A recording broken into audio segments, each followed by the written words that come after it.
Hey there, fellow Texans. Welcome back to the James Show. It's News Talk 820, 93.3 FM, WBAP. Yeah, man, I'm kind of bummed out because this whole Deion Sanders news. You probably heard Mike Trainer just explaining there. Deion Sanders beat bladder cancer. And it's in the rearview mirror completely because they took his whole damn bladder out and they made another one out of some of his intestinal wall tissue.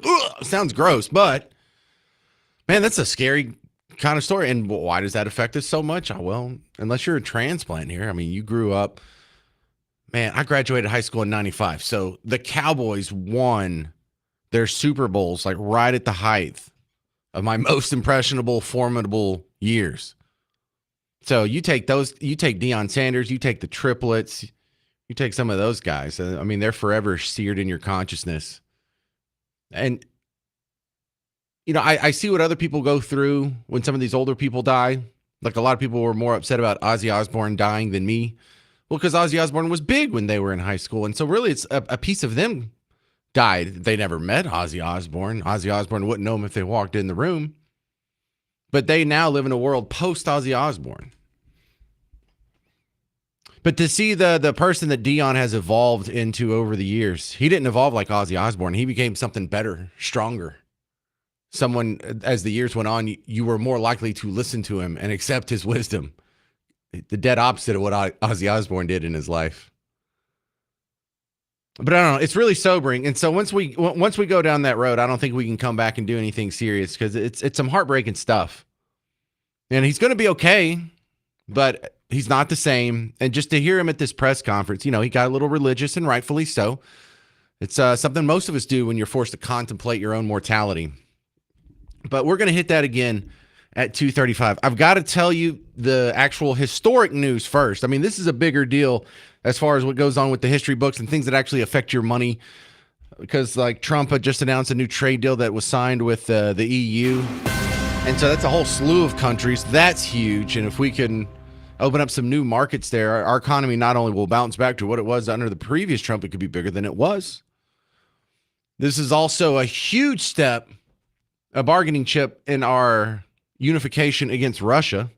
If the EU and the US are having this spat on economic terms and tariffs and trade and grinding that to a halt, and, it kind of makes it a little harder for us to unify and turn toward Russia and solve that problem. Well, now that our little internecine dispute is done, I have a feeling Russia's going to get a little more focused. Here was Trump announcing the deal with the EU PM. Thank you very much. So we have good news.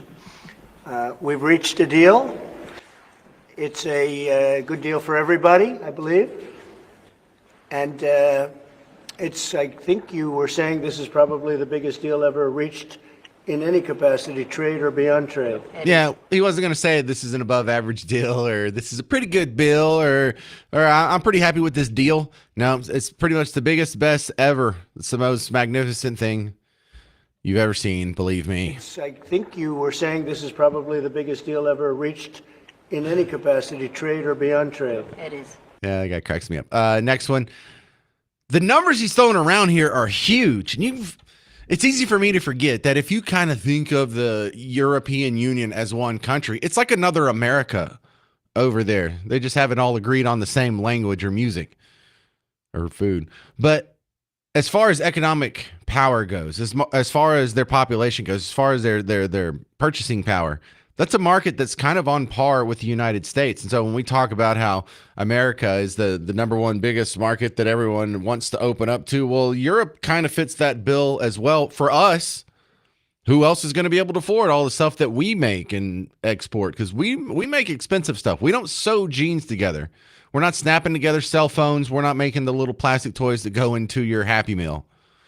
The things America exports is things like airplanes and cars and, big, complex, expensive things. There's not a whole lot of people who can buy it outside of a few economically developed zones. And Europe's the biggest. Look at these numbers, though. One of the biggest things they buy from us is energy. Like, this doesn't even sound like a real number. This sounds like Joe Biden when he just makes up numbers. Like $1 billion, million, 400 trillion, $600 billion. But he starts off with the energy number, which I think 750 billion. That sounds huge. So those things are 750 billion, 600 billion, opening up the country. We are agreeing that the tariff straight across for automobiles and everything else will be a straight across tariff of 15%. Well, he goes into some more details, but they kept coming back to a couple things: automobiles and oil, automobiles and energy, automobiles and gasoline, some version of that. So I think it's the other big ticket item that's on here is they're going to be buying a whole bunch of defense equipment from us, which that's fantastic. I like that. So I think it was another 750 billion when you add in the defense. So we're talking about a deal that is already above $1 trillion. We're talking about a deal that's just from the stuff he was mentioning, more like $2 trillion. That's a lot of dollars.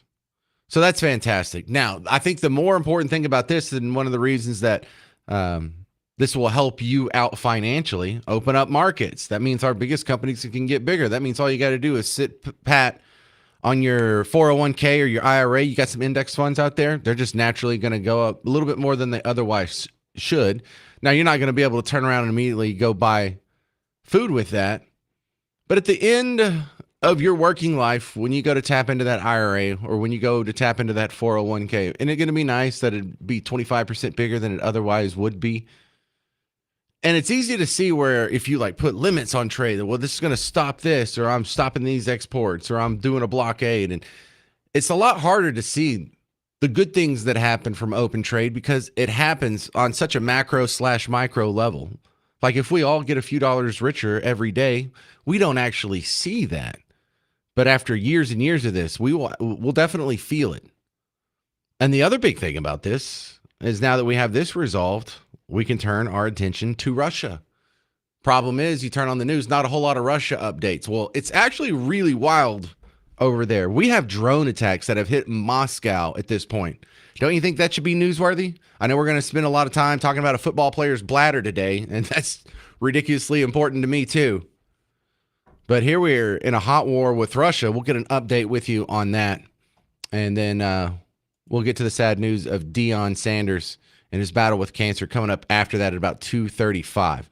So coming up next, Dr. Jeff Brodeur from Rigaku is going to update you on the Russia situation, the EU, and all that foreign policy that entails that actually affects our lives. And then we'll get into one that just breaks our heart coming up after that. 800-288-9227. I'm James Parker on News Talk 820 and 93.3 FM WBAP.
Hey there, welcome to the James Show, News Talk 820 93.3 FM, WBAP. I am your host, James Parker. You're going to hear some audio from the Deion Sanders press conference coming up in the next segment, and it's going to make you tear up a little bit. I know you're a man and you're not crying, and I'm not crying either, but it will make you tear up just a little bit. Before that, let's get you all caught up on some important headlines that are happening with Dr. Jeffrey Brotour.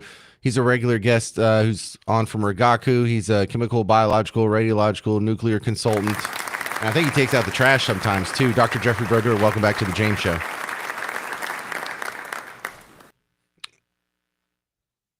You're a useful guy over there. You do everything. Dr. Jeffrey Brotour, let's sort of ease into the Russia situation here, because Trump had announced a trade deal over the weekend with the European Union. And a big chunk of that, $750 billion of that, was in defense spending. So is that something that Russia would care about, or it would get their attention, or is that just standard business as usual?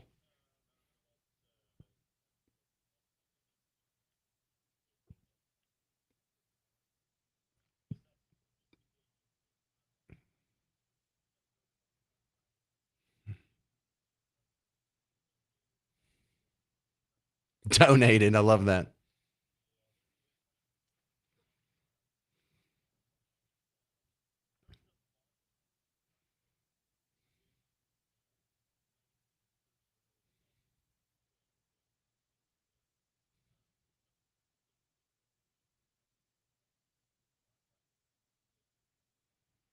So, does this make the peace talks with Russia a little more urgent? Because aren't we in like a 10 to 12-day peace deal pause?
Well, that's scary for them. We're talking with Dr. Jeffrey Brodeur from Rigaku. I mean, we don't have war-related famine in these first and second world countries, do we?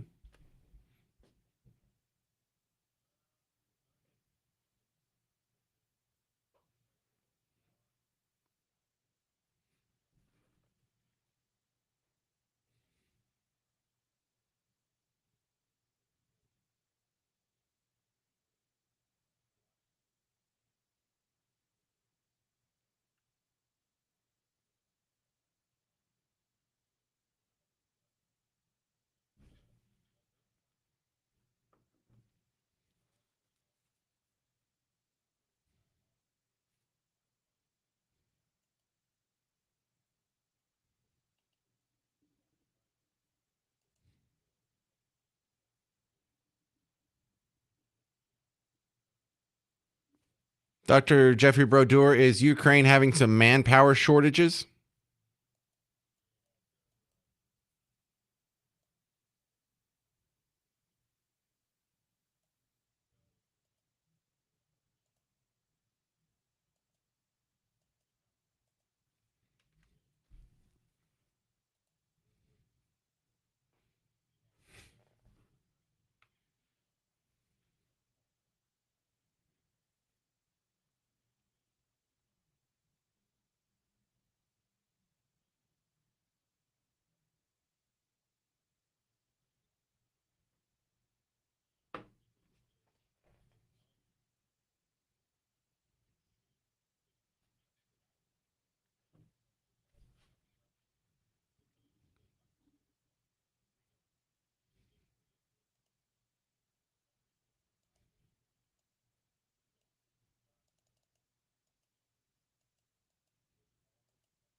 Well, this is going to be interesting to watch because in this generation of warfare, it looks like manpower isn't nearly as important as it was in years past. You know, you could just always swarm your enemy if you had 10 times as many men.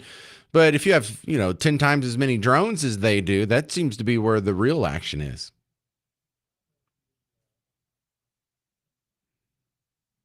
True.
Well, war is terrible and it's hell, and I don't celebrate it. But some of this technology is, for lack of a better word, kind of cool. Dr. Jeffrey Broder, thanks for the update.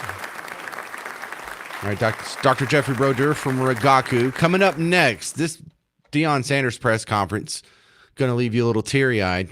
One of our local heroes here, battling cancer, just like so many of us have done. If not you, your spouse, your grandma, your parents, your cousin, your coworker.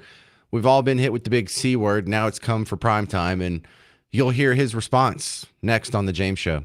800-288-9227. I'm James Parker on News Talk 820 and 93.3 FM, WBAP.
Hey there, welcome to the James Show.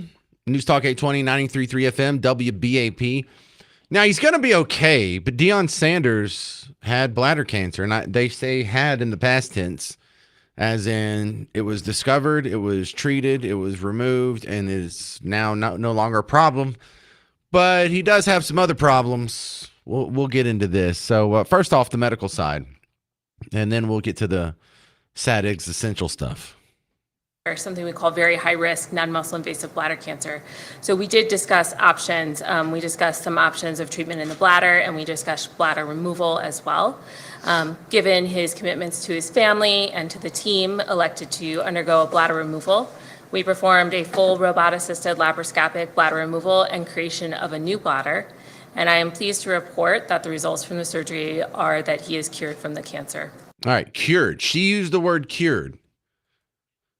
However, I didn't know we could make ourselves new bladders. I don't want to get too much in the weeds on the medical side of this because it's kind of gross, but she said they used tissue from the intestines.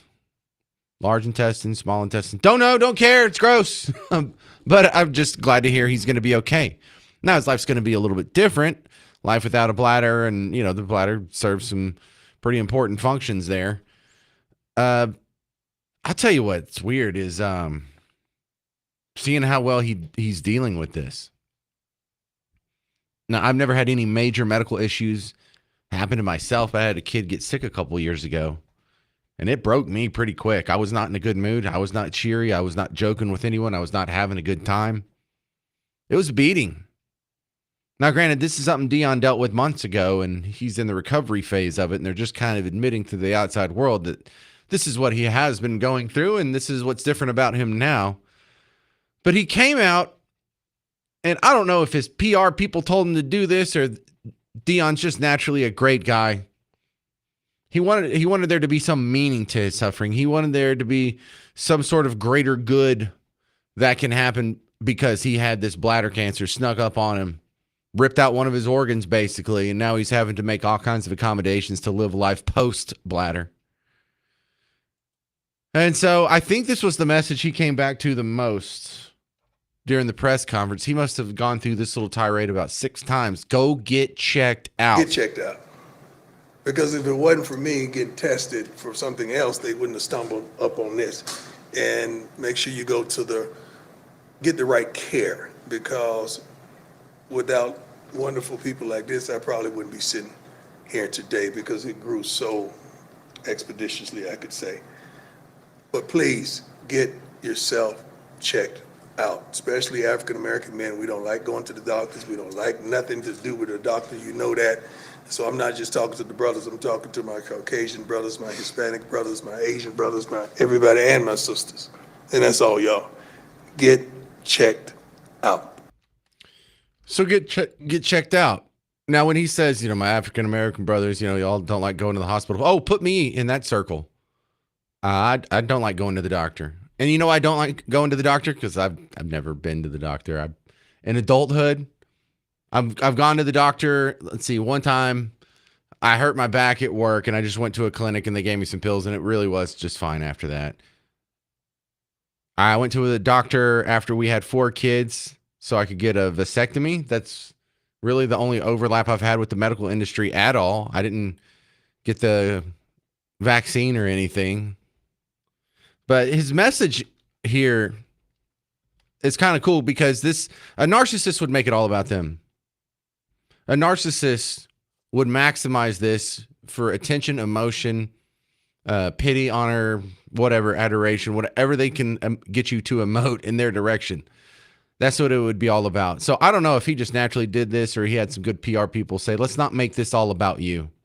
Let's try and have a good message going forward that you can share with this community.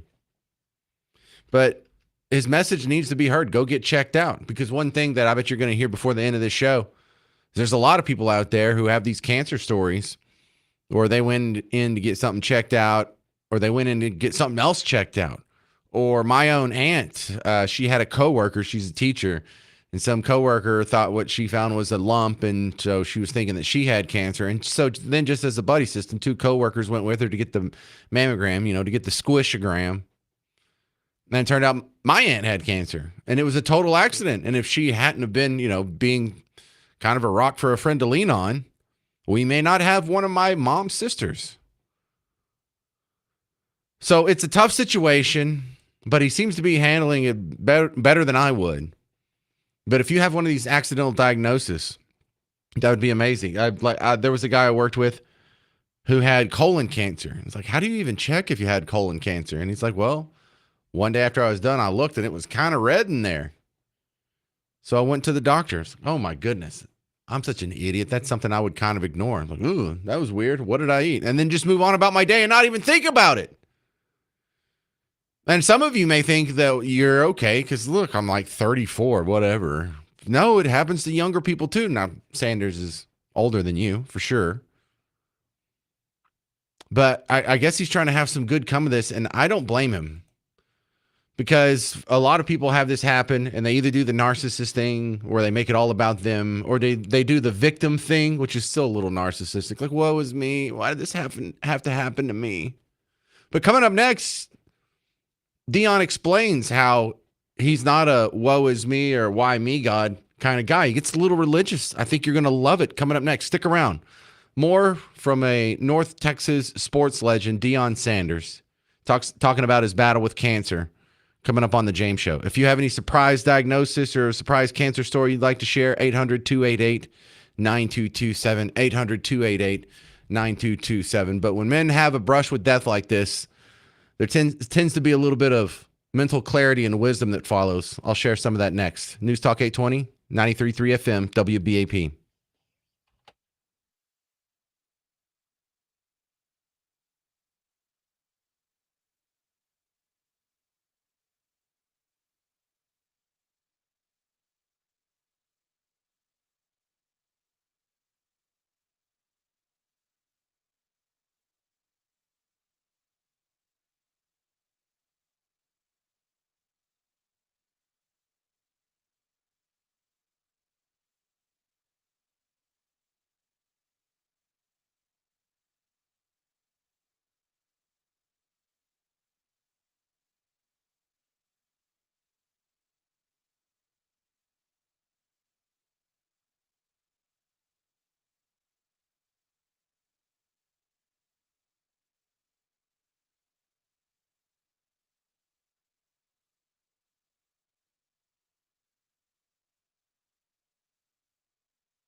Hey there, welcome to the James Show, News Talk 820, 93.3 FM, WBAP.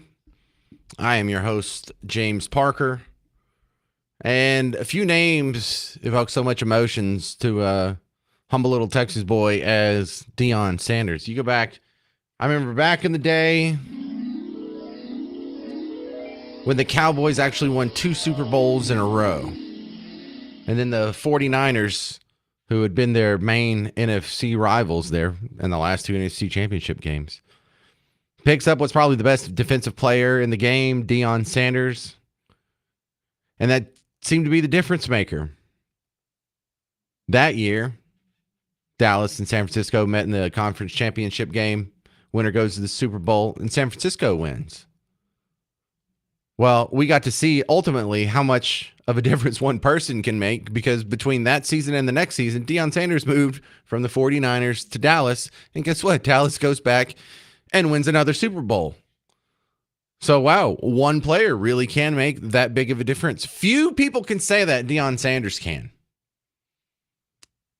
But Deion Sanders, stayed here probably for the biggest chunk of his career, right? Maybe he was there for a little bit longer in Atlanta, but he stuck around here afterwards. This is his home. And we all have stories. Someone saw him who was that just sent me a message on Twitter. I used to see. Yeah, that was Seth. Grew up near Deion Sanders' old house in Prosper. I've seen him out in the wild, like at CVS and Subway back in the day. His property is a Kroger now. Oh, dude, I remember. I remember in the late 90s where he had the house up in Plano with the big gates that said prime time. I don't even know if that's still there. But I remember seeing that. And that's cool as hell when you're 21 years old and you're a huge Dallas Cowboy fan, and you have been ever since you were a little kid. That was cool. But he's been a guy that the longer he's around, the more you know him, the more you like him. In 1999, he came out with a book. My friend Brandon got it. He's like, you got to read this. It's actually pretty good. I'm like, Deion Sanders can't be much of an author. He hadn't spent a whole lot of time writing. But no, I read it. It was a great little book. And it's a beautiful story about the first half of it, maybe first 75% of the book was his biography and him telling the story. Growing up in Florida, didn't have nothing. I remember the story he tells about that first time you signed that NFL contract. And for the first time in your life, you, your mom, your siblings, you don't have to worry about money.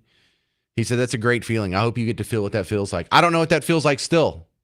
And I'm almost 50. Never worry about money again, please. It's the number one thing I worry about all day, every day. But that was great that he seemed to appreciate it and feel grateful for something that happened at such a young age to him. He seemed to have got that lesson. The last 25% of his book was talking about him coming to Jesus.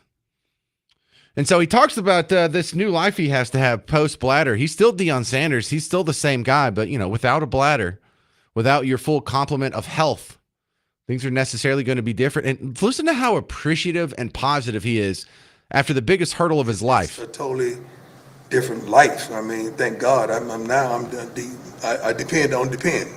If you know what I mean. I truly depend on depend. Like I cannot control my bladder. So I get up and go to the bathroom already 4 or 5 times a night. But then I'm sitting up there waking up, like my grandson. We in the same thing. We got the same problem right now. We going through the same trials and tribulations.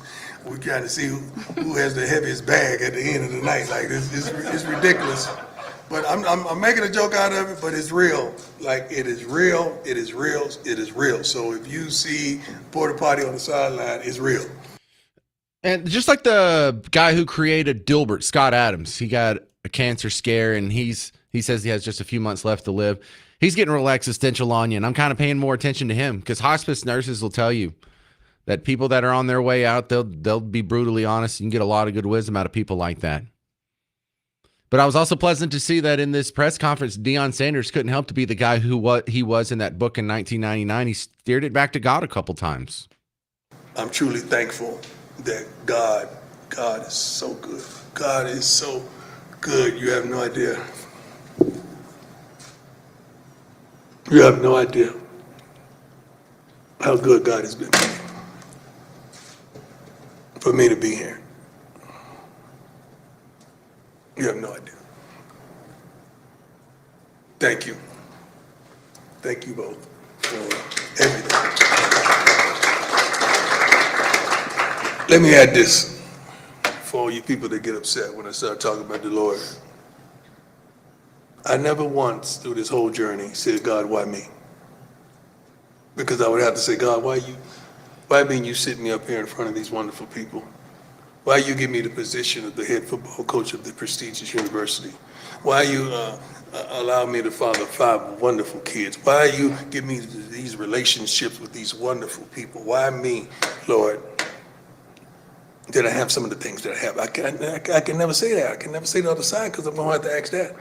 I said, Lord, whatever it is that you're doing, let me know what it is so I could expedite the process.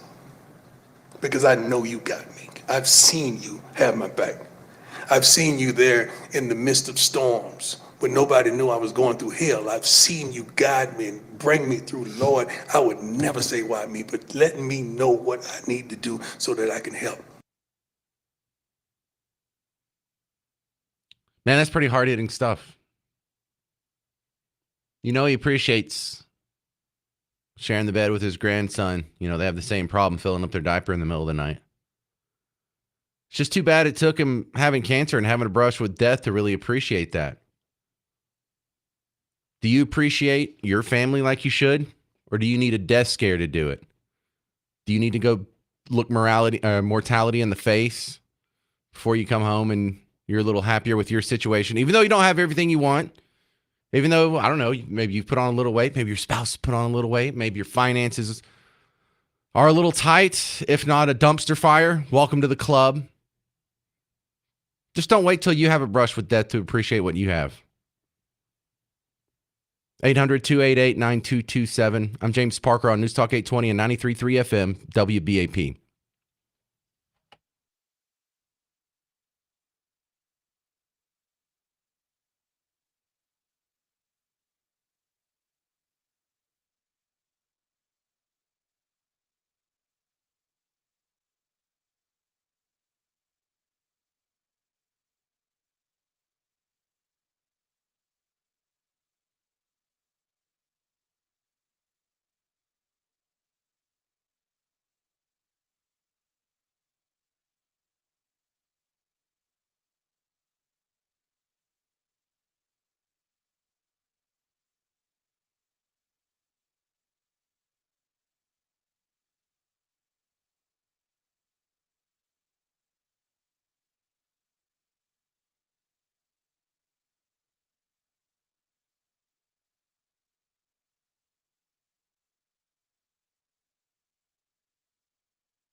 Well, hey there, fellow Texans. Welcome back to the James Show. News Talk 820, 93.3 FM, WBAP. I am your host, James Parker.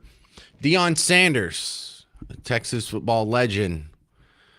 I would say he's been diagnosed with cancer, but we just found out with most of the rest of the world that he had cancer. He was diagnosed, it was treated, he had his bladder removed, he's had a new one constructed in its place, and the cancer thing's in the background. He does have to do a few things a little different going forward.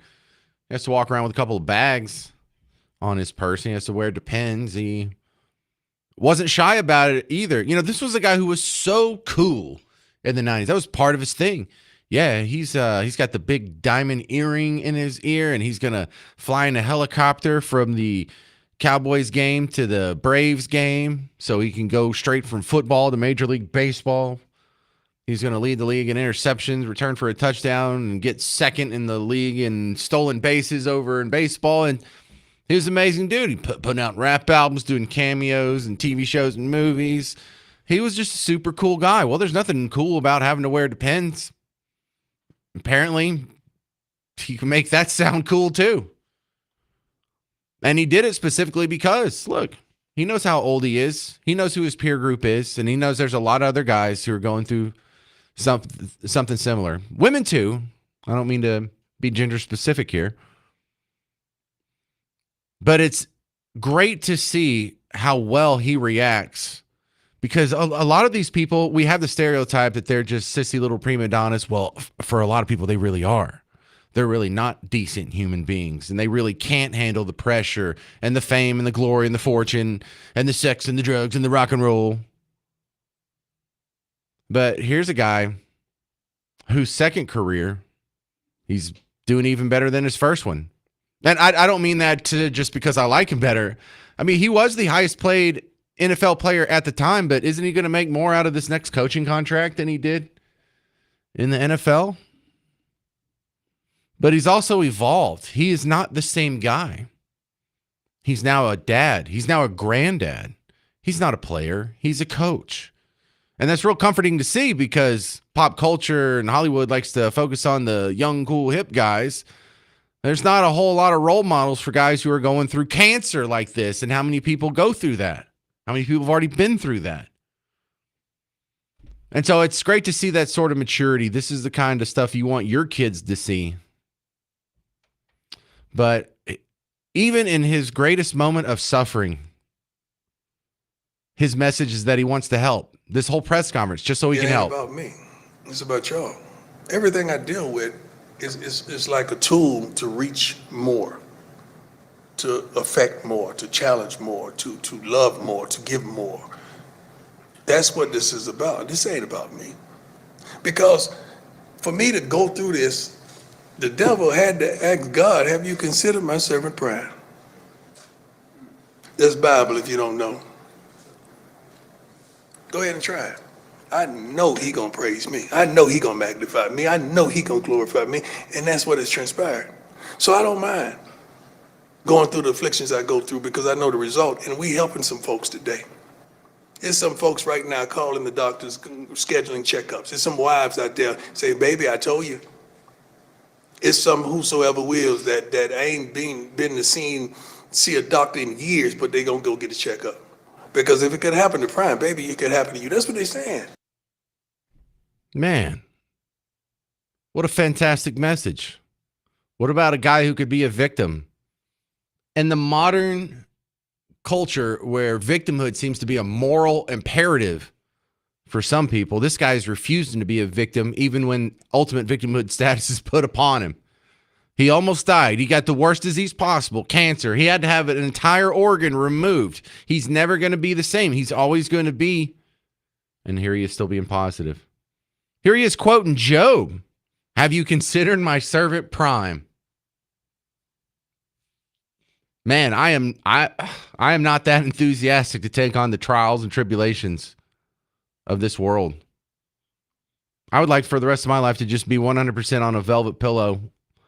I think myself and the Parkers and our extended family, I think we've suffered enough. But you know what? I bet most people can say that. So when it comes to me, if I ever come across something like this, I hope I can react like Deion Sanders and be a little more positive than I have, and whatever slight discomforts I've had, nothing compares to what he's gone through. So either be a Deion Sanders or be a Randy Moss. Why are you saying Randy Moss? Well, Deion Sanders talks about the people who reached out, made an effort to, if they found out about what was going on, to offer him some support. But here toward the end of the press conference, he really highlighted his friendship with another NFL legend. He's a wide receiver, Randy Moss.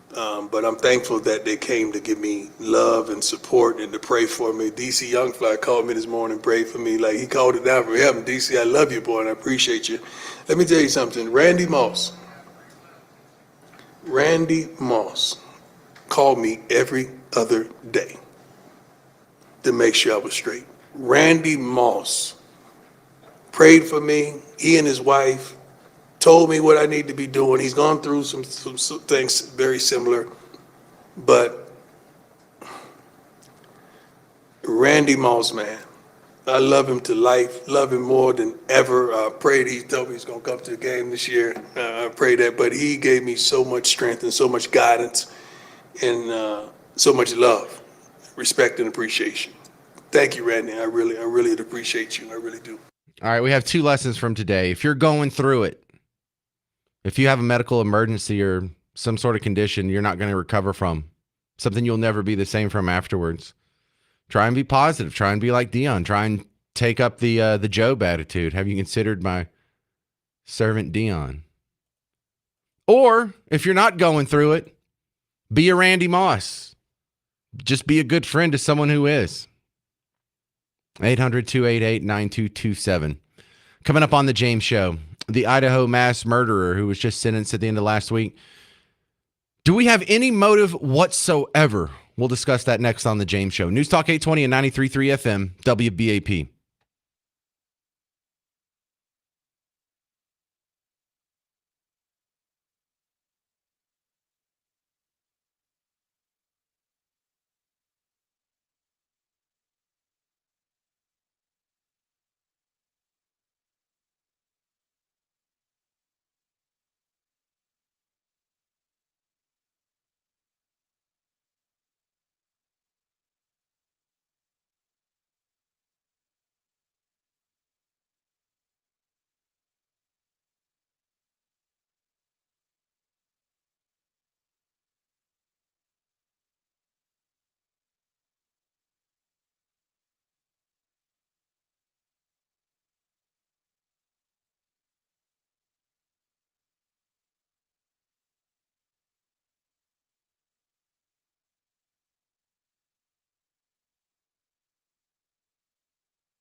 Hey there, welcome to the James Show, News Talk 820, 93.3 FM, WBAP. I am your host, James Parker.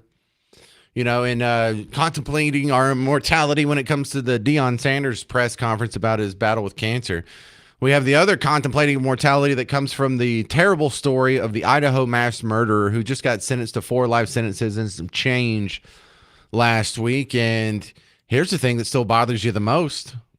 You don't know the motive. And you know why? I don't know the motive either. My next guest may be able to help somewhat with that unease. Her name is Jennifer Coffindaffer. She's a FBI agent with 28 years experience who's now turned to a fantastic media consultant. You may have seen her work on News Nation and elsewhere. Jennifer Coffindaffer, welcome to the James Show. And let's all right, first, I'm making a point to not say the name of these psychos, the people that go out and, you know, without a motive. It's not like it was a jilted lover or some sort of political beef. You know, I assume that this guy is a psycho and he's doing this just for the glory and the name recognition. And so a lot of people hear his name and he gets some sort of glory on his way out. And I think that's one of the little things I can do to reduce the incentive for other psychos to want to act out in a similar manner. Or am I just a crazy person? Does that help any for me to not say his name?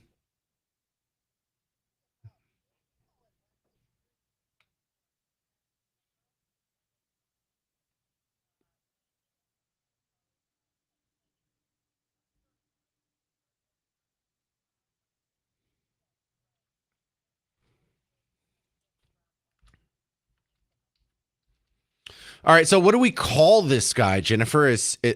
We all just in layman's world call him an absolute psychopath, but it doesn't that have a technical meaning, and doesn't he reach that?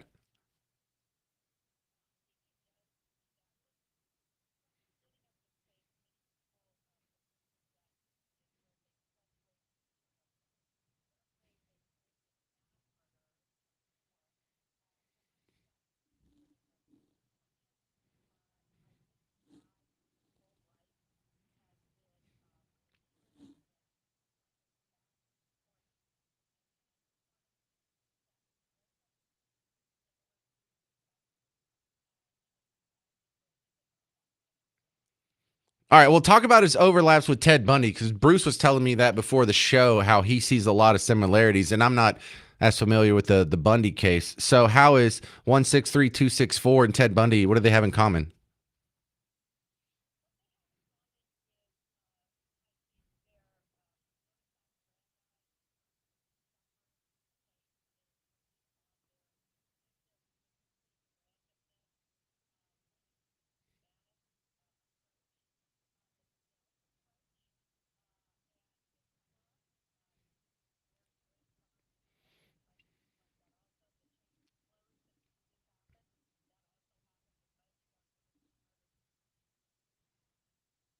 Okay, so that does sound quite similar here.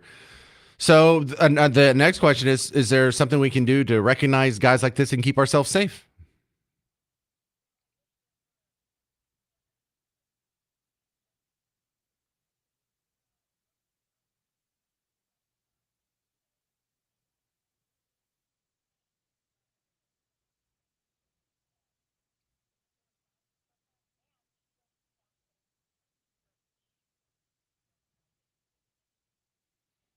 Wait, you act like this was like a ninja learning from his sensei.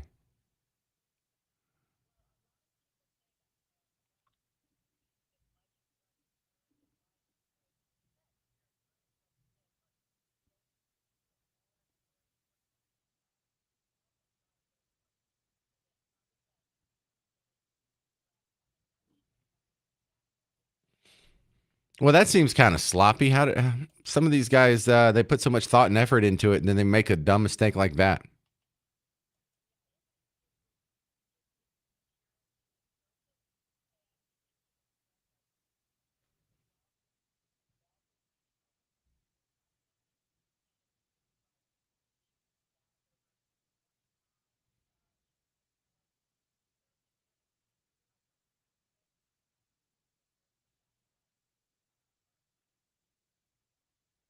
Oh my God, that is just terrible. We're talking with Jennifer Coffindaffer, former FBI agent now with News Nation. And in your experience, there's nothing we can really do about these guys until they go on a killing spree. Is that the world we live in, Jennifer?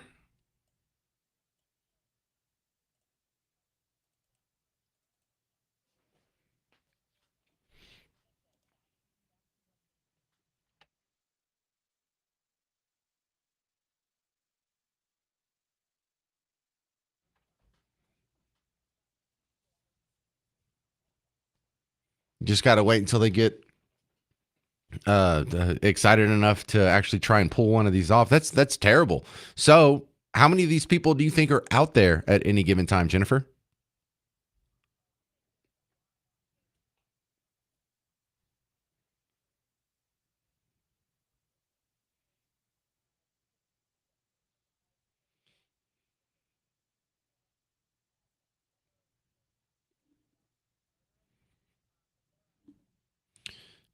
So let's talk about anything we can do to keep ourselves safe from these.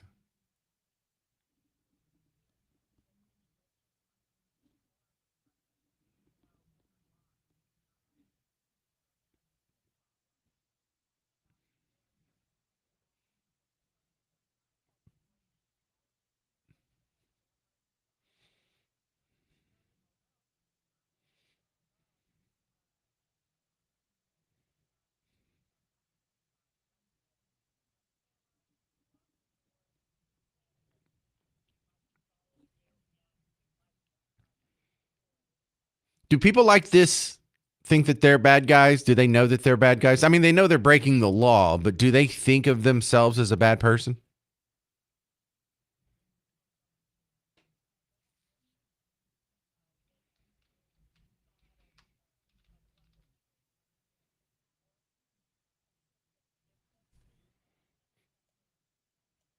Was there a sexual angle to this one?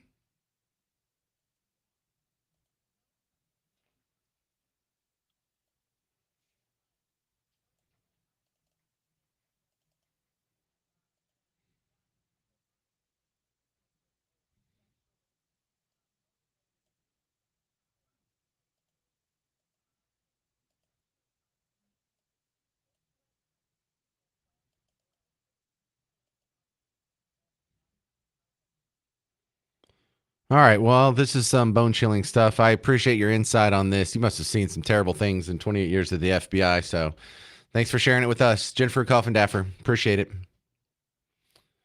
Where do we find your work outside of WBAP? You got a podcast?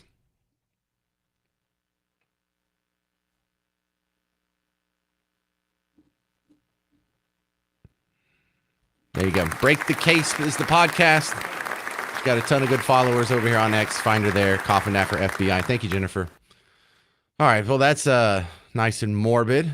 Coming up next on the James Show, we got to get into this ad series with Sydney Sweeney that's being called Nazi propaganda. It's not, but you'll hear it next on the James Show. News Talk 820, 93.3 FM, WBAP.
Hey there, welcome to the James Show, News Talk 820 93.3 FM, WBAP. We got a nice lighthearted show where we're just discussing our own mortality and the meaning of life. No big deal.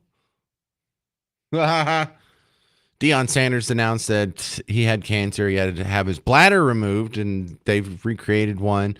We're trying to juggle that, just senseless medical issue that came out of nowhere with the terrible story of the Idaho 4 that were murdered, and their killer was sentenced last week. And the motive is not very satisfying. Well, he's just a psycho, and he wanted to kill people. Well, my goodness. That doesn't help very much. Doesn't help us be able to keep ourselves safe, stay out of harm's way. These guys are just living among us. We can't do anything about it until they kill somebody. That can't be a good thing. 800-288-9227. 800-288-9227.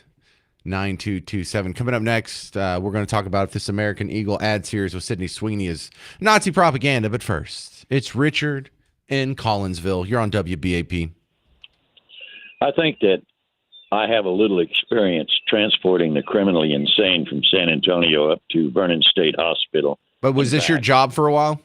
Yeah, I was a deputy and worked criminal warrants for about 18 years as part of that. And so you took bus rides with psychos like this on a daily basis? Oh, my goodness. It wasn't a bus. It was generally a car or a small van. And the two things I learned about these so-called psychotic people is that, number one, a psychotic murderer does it for pleasure. It makes them feel good. They get high. It's almost like having sex and reaching a climax with them. It's that much of a high. Now, as far as the motive is concerned, that's it, pleasure.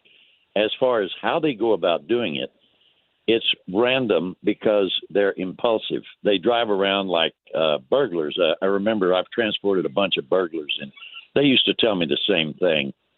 They're driving down the street, and they see a house, and they say, I think I'll hit that house. And that's how they pick the house. Well, these psychotic people like him, they do the same thing. He didn't sit around planning that for a long period of time. It was impulsive, and they had not locked their door. They had an open door, and that's how he got in. So the number one thing you want to do if you've got a patio door, you want to take a piece of wood and drop it down in the track so that the door cannot be opened no matter what, because they're easy to break in. Patio doors, if you break into it, it's easy to defeat the lock.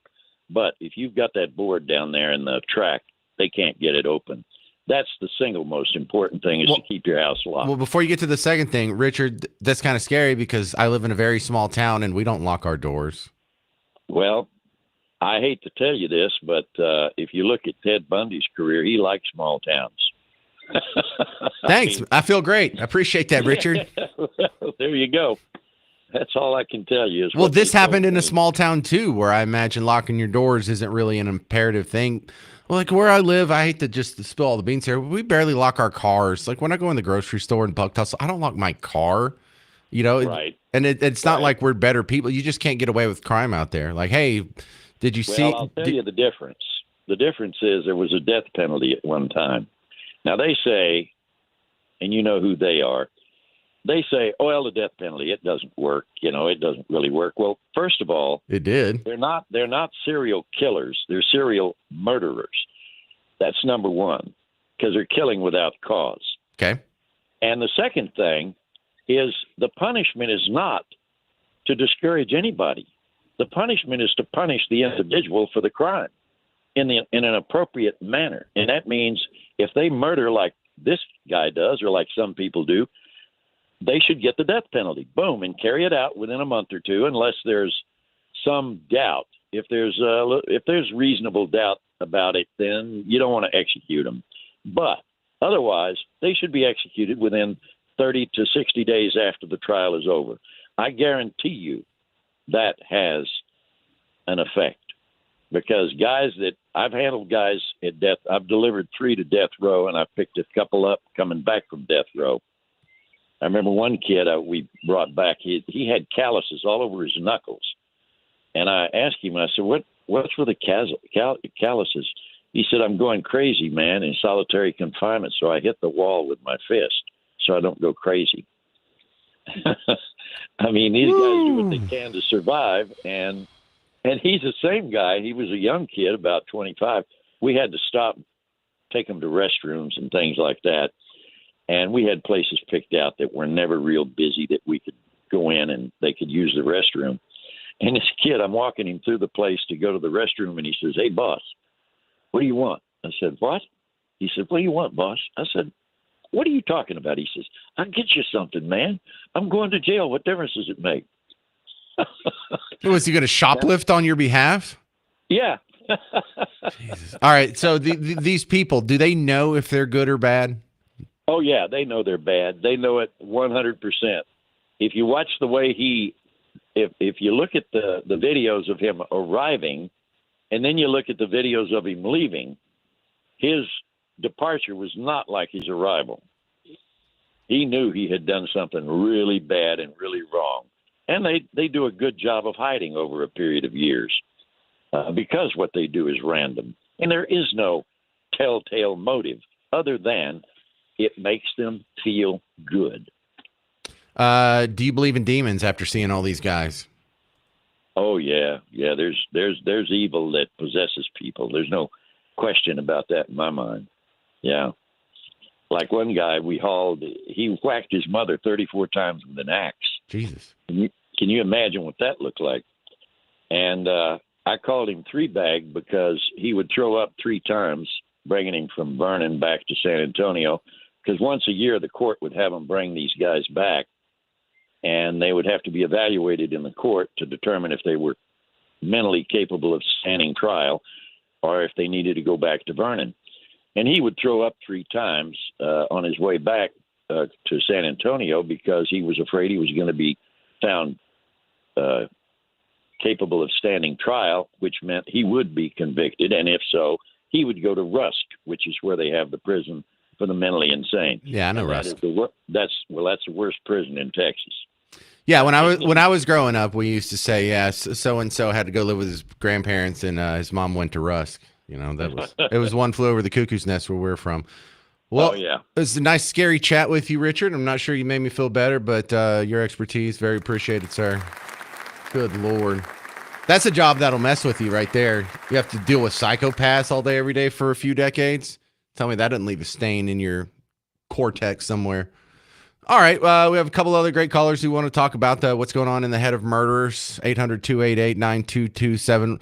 We'll keep digging into this next on The James Show. News Talk 820, 93.3 FM WBAP.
Hey there, welcome to the James Show, News Talk 820, 93.3 FM, WBAP. I am your host, James Parker.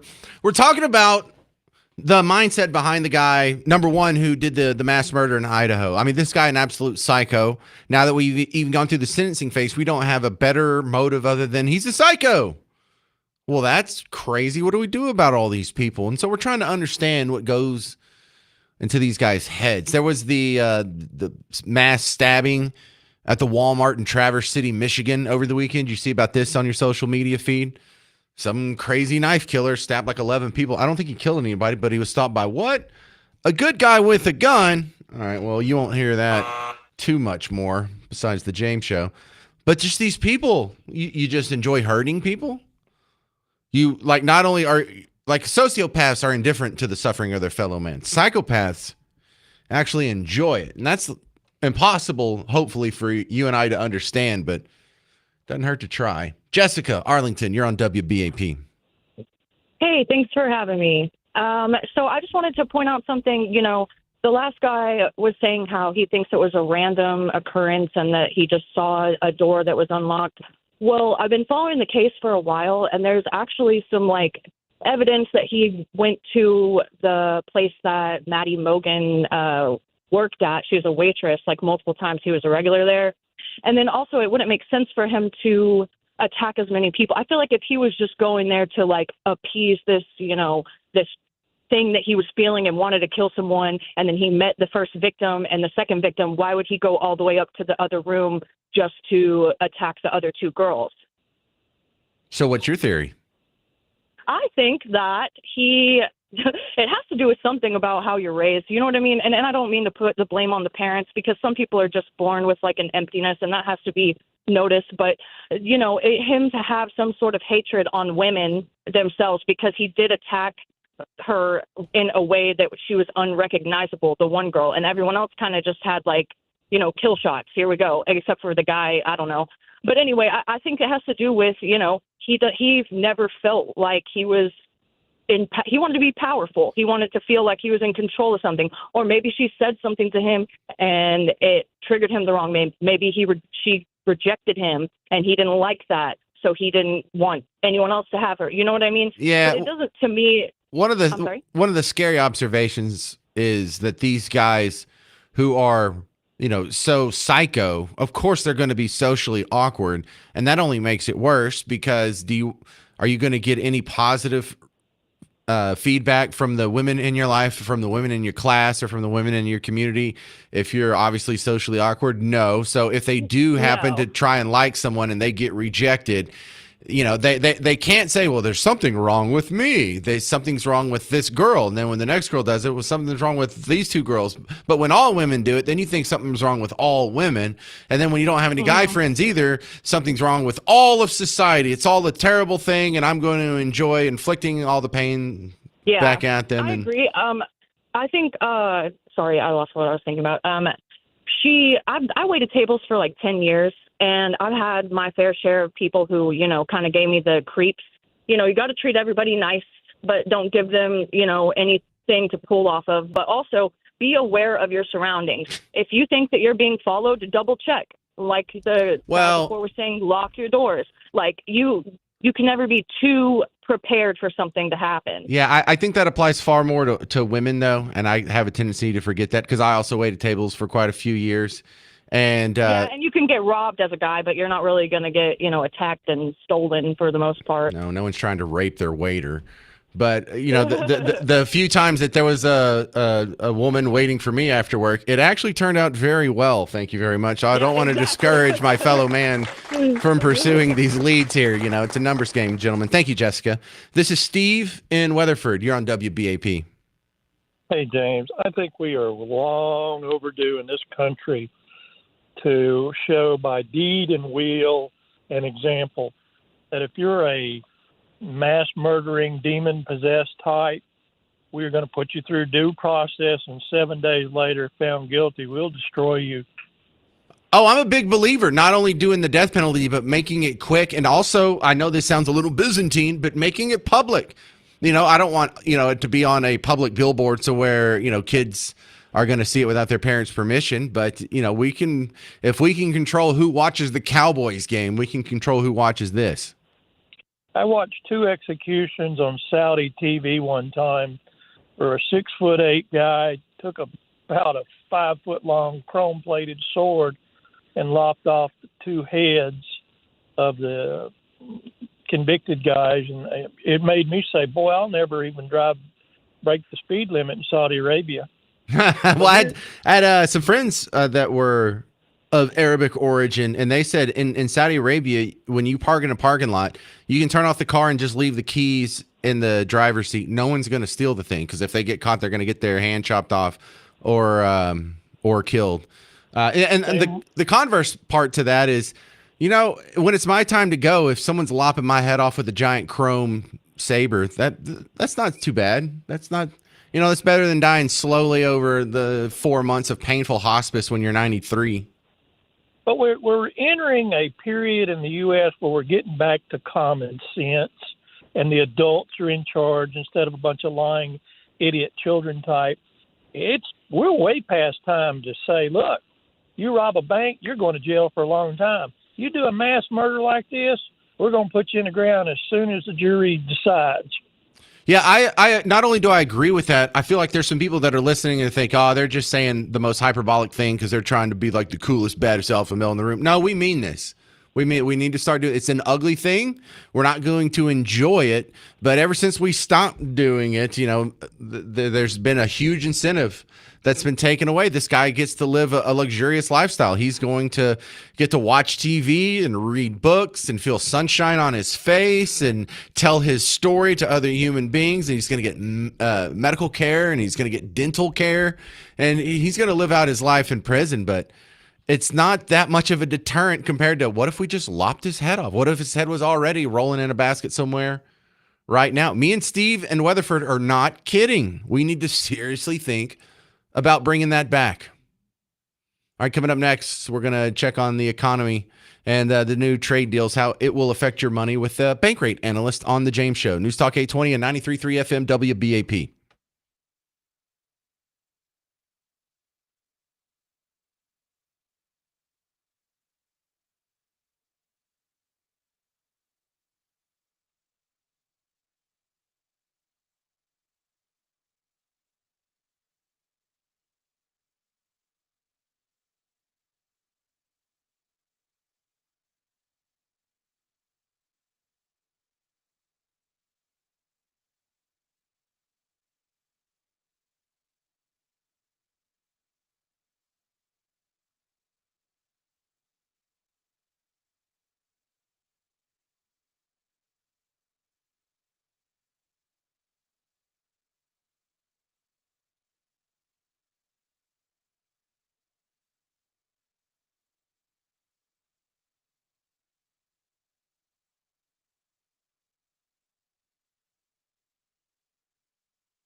Well, hey there, fellow Texans. Welcome back to the James Show. News Talk 820 93.3 FM WBAP. I am your host, James Parker. A lot floating around in the headlines, a lot of it economic.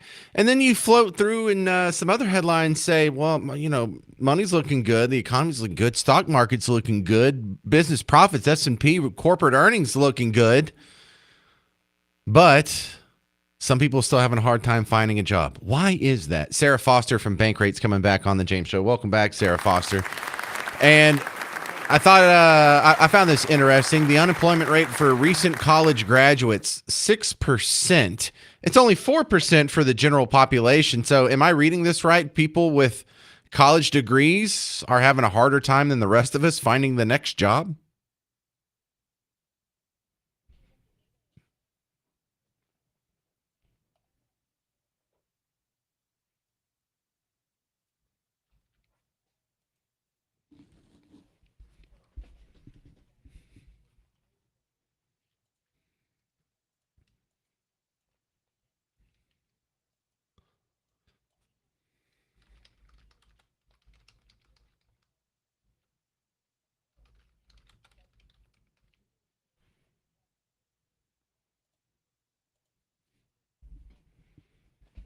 Well, was it worse a dozen years ago for those people?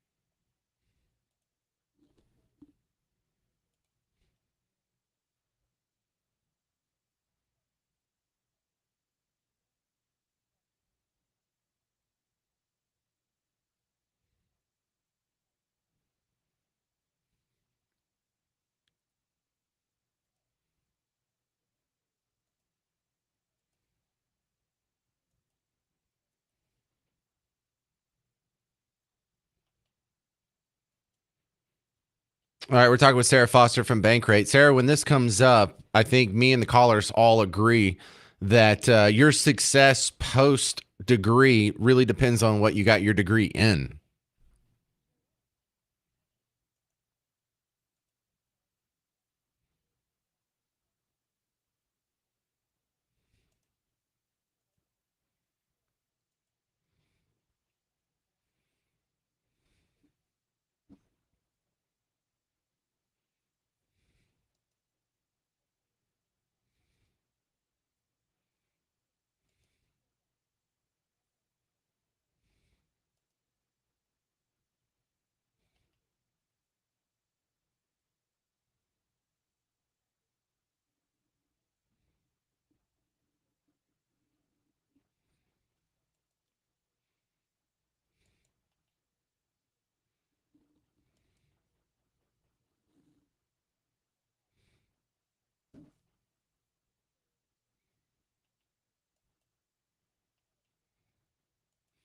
Well, I hear you on that one, but when I hear about, new technologies coming in like AI, of course that's going to disrupt some people's jobs.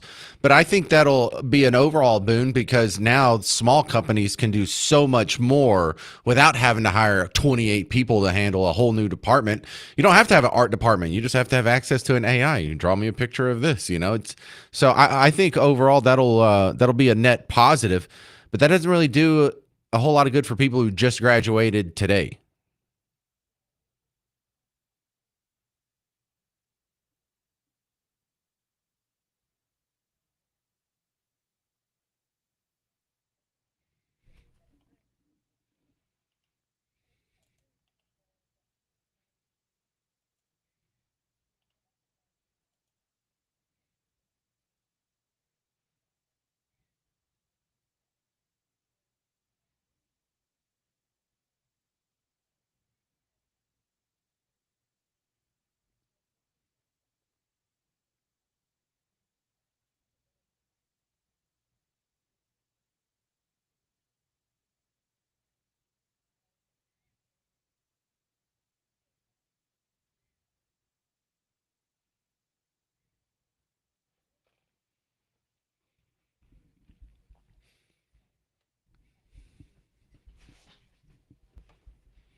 Yeah, and if you're looking for stability, another great piece of advice, don't go into radio. It's not renowned for its stability. Sarah Foster from Bankrate, thank you very much for your insights. All right, coming up next, there's a new ad for American Eagle. They sell jeans and other clothing, but they're just focusing on the jeans for a second. They've got one of the biggest stars 2025 has to offer, Sydney Sweeney. They put out an ad that's being called racist. It's being called Nazi propaganda. How bad is it? If you're not familiar with Sydney Sweeney, just imagine a beautiful 27-year-old blonde girl. I'm not here to tell you to buy American Eagle jeans. And I definitely won't say that they're the most comfortable jeans I've ever worn. Or that they make your butt look amazing. Why would I need to do that? But if you said that you want to buy the jeans, I'm not going to stop you. But just so we're clear, this is not me telling you to buy American Eagle jeans. Sydney Sweeney has great jeans. Okay, did you hear the voiceover guy? Sydney Sweeney has great jeans. Right then, the words pop up. Sydney Sweeney has great jeans on the screen. And it's jeans like Jeans, not Genes. But some people are saying this is an allusion to jeans. It's like, wait a second. If we're talking about how this blue-eyed, blonde hair white girl has fantastic jeans, that sounds like what Nazis would say. And so you're like, oh, well, that's a little bit of a stretch. They're just dancing around it and they're not saying it outright. Okay, well, here's probably the worst offender here that's going to be highlighted the most in your social media feed over the weekend and today. Genes are passed down from parents to offspring, often determining traits like hair color, personality, and even eye color. My genes are blue. Sydney Sweeney has great jeans. All right. Does that sound like Nazi propaganda to you? Because some people are like, that's eugenics. That's eugenics. They're talking about good genes and undesirables and filtering them out. And she's blue-eyed blonde hair and she's white and she's... Some people are saying, and when I say some people are saying, it's not your blue-haired second cousin on TikTok. How about USA Today? Is that big enough? USA Today from Nicole Fallert, published today, right before the James Show started. Let me read off a nice little passage from this work here. The collections for a good cause raises money for domestic violence awareness, yada, yada, yada. 100% of the purchase price goes to some crisis text line. Here it is. But some said it was too sexy for the charitable cause, and a chunk of the backlash also pointed to a more serious undertone. Some said an allusion to great genes, Genes, in an ad featuring a blonde-haired, blue-eyed woman felt like a reference to eugenics, the discredited belief that the human population can be improved through selective breeding. So some people are seeing a Sydney Sweeney ad for jeans, and they see Nazis. And that's not what I saw the first 28 times I watched it. I'll probably watch it about 12 more times on the breaker. Just make sure there's no swastikas or Nazis that pop up. I just see a hot chick selling jeans. Is that eugenics? Am I just being blind because I'm mesmerized by Sydney Sweeney? Am I missing this? Is this really hidden Nazi propaganda in an American Eagle ad? 800-288-9227. 800-288-9227. I'm James Parker on News Talk 820 and 93.3 FM WBAP.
Hey there, welcome to the James Show, News Talk 820, 93.3 FM, WBAP. I am your host, James Parker, and we're talking about this new American Eagle ad with Sydney Sweeney. It's a whole campaign. There's a whole lot of ads here. If you go try and look it up on YouTube, you'll see that there's 6 or 7 different ones. Now, I have naturally seen some of these popping up watching TV or YouTube or whatever the heck I'm watching, Netflix, whatever. And I have seen some of these, but not all of these. Now, I hadn't seen the one that most people are linking to where she talks about genes are passed down from their parents. I hadn't seen that one until I was doing research for this topic for the show this morning. But I have seen some of these other ones. Do you know does everyone know who Sydney Sweeney is? Garrett, you know who Sydney Sweeney is, right? Yeah, not that though. She's been in a lot of things. She hosted Saturday Night Live once this season. She's in Euphoria and a bunch of other stuff that if you don't recognize it, forget it. But just know that she's beautiful. If you told AI, draw me a beautiful Hollywood starlet, she'd probably draw a Sydney Sweeney. And in fact, it's like there's nothing spectacular about her. There's nothing noticeable. There's nothing that stands out. She's just kind of the epitome of what a beautiful girl looks like. And so when she has an ad campaign, it's going to be hard to not kind of sexy her up. It's going to be hard to, not have it be something that's like enticing and sensual. And guys want to be with her, girls want to be her kind of situation. And that's her brand, and that's fine. Also, they're trying to attach something good to this campaign because this is supposedly for charity. 100% of the purchase price from the Sydney Gene is what it's being called. The Sydney Gene is going to the crisis text line. It's a nonprofit that has a 24/7 mental health support to anyone in need. You just have to text their number. So if you go get this, there's a line of jeans for American Eagle and I'm sure a lot of the flares look like this, but if you get this one specific one on the back pocket, there's a little butterfly that's on the back pocket. That's supposed to be a domestic violence awareness flag. So this has charitable goodwill written all over it. And so a lot of people don't see any problems with the ad. I certainly don't see any problems with the ad. There's been 2 angles of complaints. One, that it's too sexy. This is a charitable cause. Do you have to sexy everything up? Well, if you don't want it to be sexy, then don't add a beautiful young lady, sexy Sydney Sweeney that's just known for being hot. But I'm more concerned about the backlash about how, look, genetics, eugenics right in front of your face. And I've said this on the show many times. If you're new to the show, this is one of the more frustrating parts about this worldview is it happens to make its constituents, its adherents, miserable. Because I see that and I'm like, geez, someone must have missed a couple of buttons on their shirt. That makes me want to buy some jeans. Other people see this and you see Nazis. Your worldview has you so twisted and you think it live some fire and brimstone hellscape that a beautiful girl with a couple of buttons missing on her shirt, wearing jeans, it becomes Nazis to you, ruins your day. You just see evil everywhere. You've been so trained. Your appetite for observing racism has been whittled to such a sharp, razor-sharp edge that you can hear this, you can see this, and think, Nazis. Genes are passed down from parents to offspring, often determining traits like hair color, personality, and even eye color. My genes are blue. Sydney Sweeney has very keen. Oh, no! Nazis everywhere! Oh, look out! Here they come! We're going to be in a concentration camp in any second now. They're going to start sending undesirables to the ovens and stop it. See, this is why you're miserable. This is why your anxiety's through the roof. This is why you're on all kinds of prescriptions, meds for your head. This is why they get so angry they have to block the traffic downtown on the weekends. This is why they get so angry they have to go stand in a park holding some foam core sign. Oh, I feel strongly about this topic. I'm waving a sign. Won't this change anything? No, it won't. See, this is why I'm happier than you. And I don't mean you. I mean whoever's griping about this ad. The part I find frustrating, and I think you may find frustrating too, is they will see racism there. And they'll write articles about it. And it'll show up. Here's one in USA Today. Here's another one in Salon. There's no shortage of people who are seeing racism in this. But there's a few stories that happened over the weekend and recently that where's your racism radar on this one? Did you see the viral videos that were coming out of Cincinnati this weekend? Did you hear about that? Cincinnati had their jazz festival. And there was a mob of people who, I don't know what provoked them, but there was a group of older white people. And when I say older, I mean they look like they're about 60 or whatever. They're walking down the street. And there's another group of people who are younger and not of the same demographic as them. And they just beat the crap out of them, knock them to the ground, stomp on them. They punch she looks like she's 60. She may be 55 or just a hard 55. Don't get caught up on the age here. But she gets punched in the face, falls so hard it knocks her completely unconscious. And someone's grandma is just laying in the middle of the street in Cincinnati at night with a crowd around her, just hooting and hollering and having a good time and jumping around and making all kinds of just guttural noises. She's just bleeding out of her mouth. Some old white lady. No one sees racism there. No one cares to even try and insert racism there. Well, what about this other situation where in Traverse City, Michigan, some guy gets all stabby in a Walmart, stabs 11 people, some of them pretty critical. I don't think anyone's died from it yet. But this just happened. This was going viral. When I woke up, this was all over my phone. And a good Samaritan who was concealed carrying a gun pulled it out, pulled it on the guy, stopped him. Drop the knife, drop the knife, drop the knife. And you know what? It was a black fella. But we can't report on that, even though you would think that they would be deferential to this race over the knife guy because it's politically correct, but it wouldn't fit the narrative because it makes a gun-wielding American look like the good guy. And it proves that good people carrying guns keep innocent people from getting killed. And so the narrative is so all over the stories where they don't belong and nowhere to be found in the stories where they do belong. Does anybody really believe that American Eagle is a closet eugenicist organization and they decided they were going to spend millions of dollars for this ad campaign for money that they're just going to give to charity anyway in order to make some sort of subliminal play about eugenics? So y'all see racism in there. Y'all want to inject race into this, but not in these other stories. It's an amazing time we live in.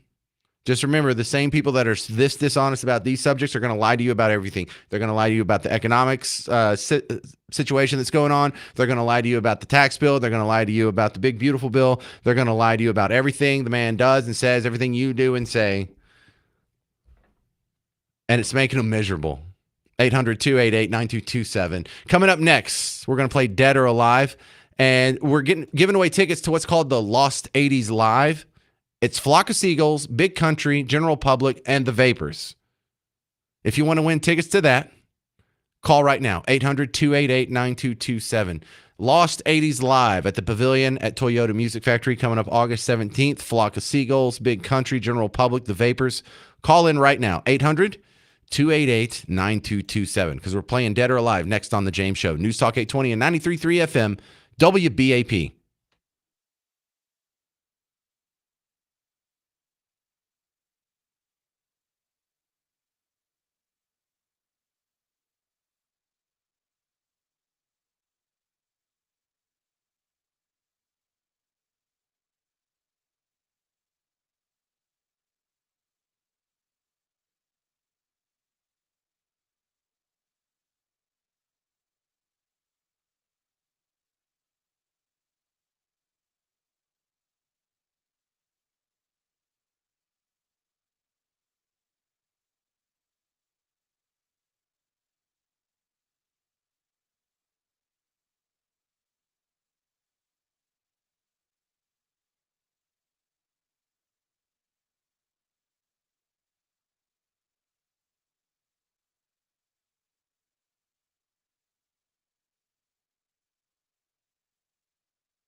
Well, hey there. Welcome to the James Show. It's News Talk 820 93.3 FM, WBAP.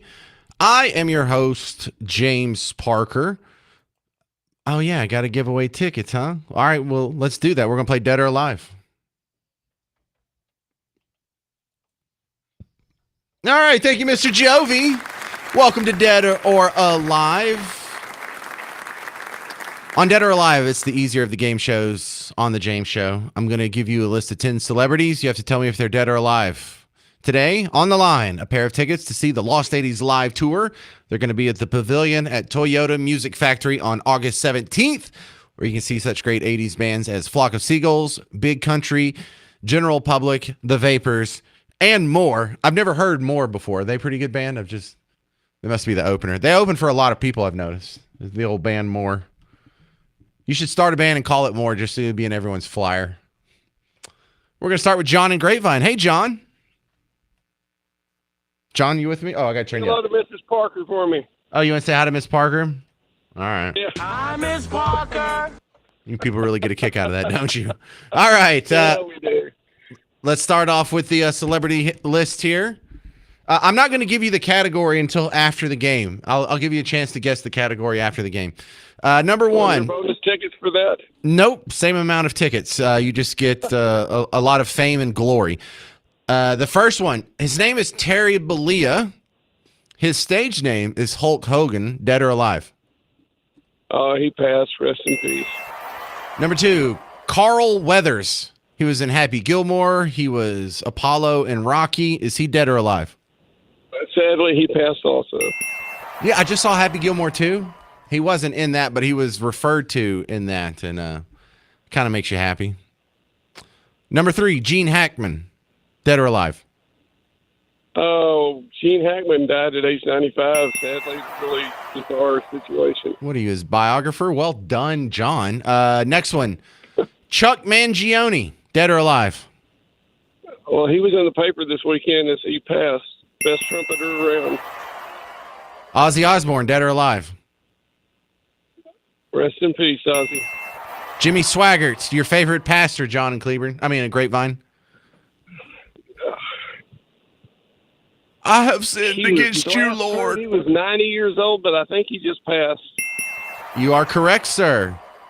Pop star from the 60s, Bobby Sherman, dead or alive?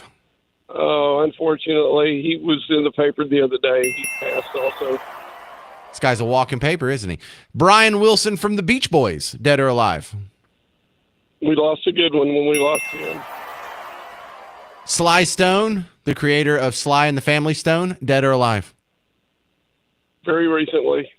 Passed. And finally, Loretta Swit from MASH, Hot Lips Houlihan from MASH, dead or alive? They did a tribute to her, so she is gone. Well, John, flawless victory. You got through all 10 in a row. Did you notice what the category was? Well, they were all baby boomers for one. They were all entertainers for another. They all died within this year. That's it. They all died in the last year. You got it. Dang, John, you just can't stop winning. All right, are you interested in going to this concert, or you want me to give the tickets to someone else? Lost 80s Live, Pavilion at Toyota Music Factory, August 17th. Flock of Seagulls, Big Country, General Public, The Vapors, and more. Well, I tell you what, I'll trade the tickets if you will train your producer to know where Grapevine, Texas is. He doesn't know the map of Texas. Where did he think it is? He did ask me if it was in Tarrant County. He didn't know that. Well, that's... I was hurt. I think he knows where it's at. He just doesn't know where the line of Tarrant County is. I don't know. Colleyville, Southlake, that's all very suspect. To be fair, we're in 3 counties, but that was... You're right, because you're in Denton, Dallas, and Tarrant County. Oh, come on now. All right. Just take your tickets and stop giving us a hard time. You and your perfect score over there, John and Grapevine. We know where Grapevine's at. You got the airport. You got the mall. All right. Thank you, other people who are waiting on hold. Y'all might as well hang up now. John got the tickets from you.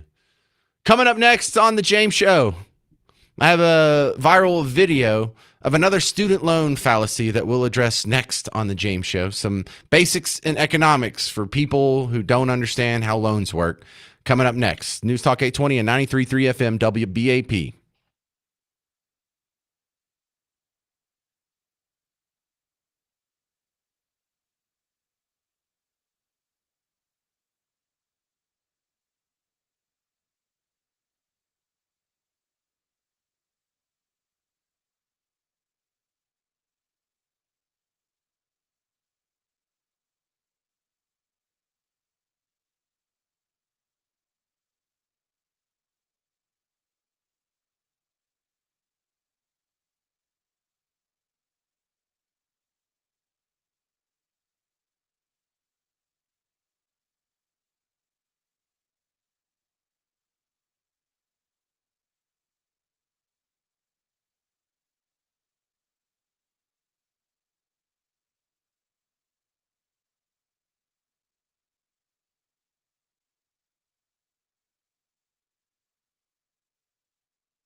Hey there, welcome to the James Show. News Talk 820, 93.3 FM, WBAP. I understand for a lot of people when they're formulating their economic arguments on whether or not they think student loans should be forgiven by the taxpayers of America. I noticed they're heavily influenced by whether or not they owe a lot on their student loans, right? And so I look. A lot of us had student loans. A lot of us have already paid them off. I paid mine off. It took me forever. But to act like we don't understand how they work or we don't understand what you're going through. This is the approach that I find most eye-rolling. Like it makes me want to roll my eyes so hard I almost sever my optic nerve in the back of my retina. Because it's just so condescending. In this video, it's a two-parter.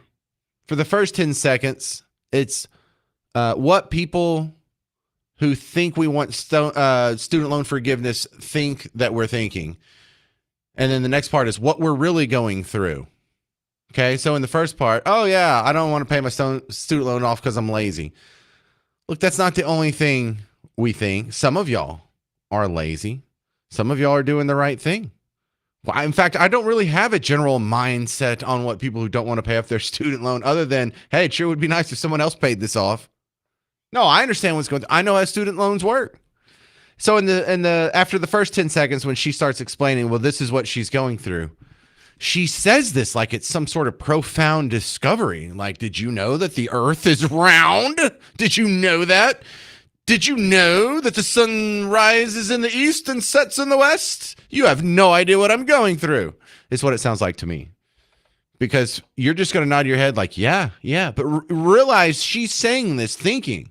This is some groundbreaking, monumental, epic stuff that's going to change minds. So the first 10 seconds, what people think we're thinking we're going through versus what we're really going through. Oh, yes, well, I know I said I would pay back those student loans, but I've decided I don't want to. I don't ever want to grow up. I want to stay a child forever. Now, some people do have arrested development syndrome, but that's really too reductive. It's a little more complex than that. But please, go ahead. Share with the rest of us what we don't understand about your situation, paying off student loans. Hi, yes. So I have my student loan pulled up here. I've been making the minimum payment on time for 10 years, and I now owe more than I took out. So I was wondering what's that about? The interest accrues faster than you can pay it off. Oh, that's neat. How you guys were able to do that. What is the interest, by the way? I can't see it on this. It's 13%. Okay. That makes sense that it would be that. Hi, I just graduated and I noticed that my student loans are way more than I originally took out. It was accruing interest while I was at school. Yes. But it says the principal is more than I took. When I graduated, you combined the accruing interest into the principal. So now I took out $55,000 and it's saying that it accrued $20,000 while I was at school. So now instead of taking the 10% interest off of $55,000, you're taking 10% interest off of $75,000? Wow. All right, well, thank you. I guess, what was your name? Sorry? One more time? Beelzebub. Okay, thank you. Ha ha ha, Beelzebub, get it? It's talking to the devil. Did you realize that you're accruing more payments while you're in school? The interest is accruing. Do you realize once you take out a loan, interest starts accruing? Wow, really catching these people off guard. Did you realize that if you make a payment that's smaller, that's too small to even cover just the interest on your payments, you're never going to pay down the principal? Huh? Did you? Yeah, we all kind of knew that. See, the problem I would like to for her to understand the head. I don't need her to, agree with me on all things politically here.